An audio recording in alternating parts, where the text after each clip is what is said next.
able to keep her company early on. But hopefully the 11 just cruises to an easy lead. The 6 toe jam football, normally a second-time starter is going to show more speed than they did in their first start. I'm assuming she's not going to be 12 lengths back this time around. She might be 6 lengths down early and end up passing a few horses for second. But the 11 goes coast to coast. If you believe that that pace scenario and those results will come true, then you might want to consider wagering on Dave Weaver's Ice Cold Exacta in the 9th at Aqueduct. You're looking at the field on the track for race number 3 at Golden Gate and their 3rd race. It's again maiden special weight affair for fillies and mares 4 and up. And the scratch of Saturday Girls and Bound for Eden means no show wagering here in the first leg of this 50-cent pick 5. Here's a good look at Sign and Tell. Very common race on February 15th. The 2nd, 3rd, and 4th place finishers all coming back out of that 4th race on the 15th of February. Sign and Tell was the 4th place finisher at win 2-1 that day. What do you do with Capital E? I mean, that's the question. Is she going to stop like she's been doing sprinting, or is she going to be able to go slower on the front end, thus causing her to last a little bit longer when they get to the turn for home?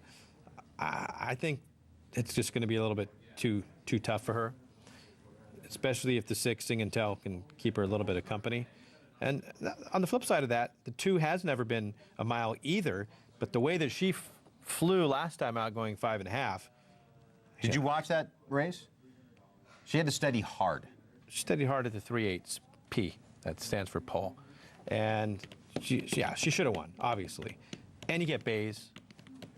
Looks like pretty much a sure thing at 3-5. So then you consider your exact possibilities here. By the way, since you and I are commenting on TrackMan comments, can I just, I want to say right now, just in the interest of having this done everywhere, I saw something at Los Alamitos the other night that I'd never seen before. I've seen it twice now. Twice now. And I think it's probably the smartest thing I've ever seen in that line because it is so important. And they've both shown up on winning horses. When a horse is gelded for the first time, chart caller put FTG. Yeah, that chart caller, by the way, is Curtis Treese. Curtis Treese is the first one to pioneer FTG. So a horse running as a first-time gelding, because that's one thing you've never been able to see in the form before. Right, there's no indication like a B for blinkers.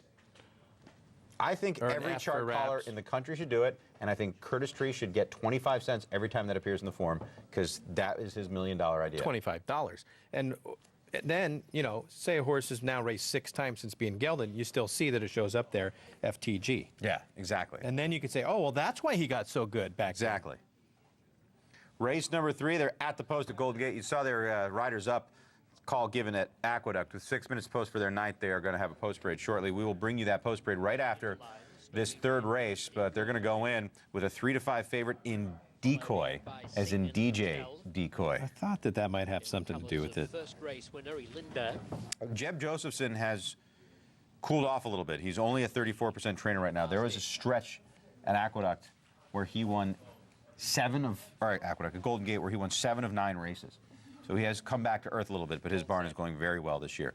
Here's Michael Rona with the call. Racing. Sing and Tell began just a little awkwardly, wanted to veer outwards. Capital E dashes straight to the front, leads by 3 lengths already from Decoy and Sing and Tell, and they're followed by Stormy Randie. Out of the stretch and Capital E on top by 2.5 lengths to Decoy and Sing and Tell racing together. 3 lengths to Stormy Randie trailing around the first turn, where it's Capital E controlling the race. About 1.5 lengths in the front of both Sing and Tell and Decoy, and 3 off to the trailing Stormy Randie. They head out back, and it's Capital E, the leader, by 1.25 lengths over Decoy. Ahead to Sing and Tell, third, racing 3 wide, 3 lengths clear of Stormy Randie. Along past the 5/8 pole, Capital E in the front by 1.25 lengths to Decoy. 3/4 of a length, Sing and Tell on the outside, and then comes Stormy Randie over on the rail, with 4 lengths covering the field of 4. Capital E has run them along at a true pace, and increases the advantage to 2.5 lengths over Decoy as they approach the 3/8 pole. Stormy Randie making a nice move through on the inside to third as Sing and Tell drops out. Coming past the 5/16, it's Capital E by 1.75 lengths to Decoy. Then comes Stormy Randie, who gets to the outside and continues to close menacingly. At the quarter pole, now just a length covering the top three. Capital E in front. Decoy has been passed by Stormy Randie. Decoy back to third at the top of the lane. It's Stormy Randie sustaining a very strong rally and taking the lead. It looks a winning lead at the 8th pole. Stormy Randie bounding away 5 lengths clear. Decoy getting into second past Capital E, but no match for Stormy Randie, who runs away and wins it easily. Stormy Randie defeating Decoy and Capital E, and a good long gap to Sing and Tell. The time 1:40.86, and victory to number 1, Stormy Randie. If at first you don't